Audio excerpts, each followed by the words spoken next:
xibaar yu wér te wóor ca tàng ba abonnez-vous pour ngeen di mën di jot suñuy vidéo jub jubal jubbanti bi nga xam ne nag gouvernement bu yees bi moo ko daal di woote loolee waral nag ki nga xam ne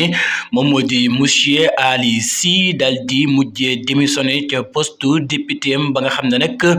moom la remplacé woon kii nga xam ne moom moo di l'honorable député wala sax ñu ne ex l'honorable député Abbas Fall ginnaaw bi nga xamee ne nag am na condamnation définitive foo tourné ci li nga xam ne nag moom moo di réseaux sociaux yi ñuy wax ni kii nga xam ne moom moo di Thierno Ali Sy moo kii nga xam ne moom moo di Barthélémy Toye Dias ñoo daal di yem kon nag ki nga xam ne moom moo di monsieur Thierno Ali Sy mujjee na wuyu si ci jubal jubbanti bi nga xam ne nag gouvernement bi yees bi daal dina koy woote waaye itam bañ coow ci li nga xam ne nag moom moo di réew mi di réewum Sénégal waaye itam bañ yàq li nga xam ne nag moom moo di projet bii nga xam ne Ousmane Sonko indi na ko ci réew mi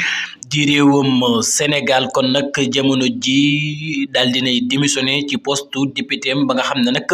amoon na ko foofee ca pencum ndawi réew ma ginnaaw ba ñu tabbee ki nga xam ne nag moom moo di Abbas Fall ab ministre moom mu ñëwoon jël place am foofee nga xam ne nag moom moo di ca pencum ndawi réew ma bu ñu sukkandikoo ci ay xibaar wala sax leetar bi nga xam ne nag moom la ñuy jàkkaar lool jamono ji mooy firndeel ne ki nga xam ne moom moo di Thierno Ali Sy mujjee naa démissionné ca poste boobee nga xam ne nag moom la amoon ca pencum ndawi réew ma lii di wane ni jubal jubbanti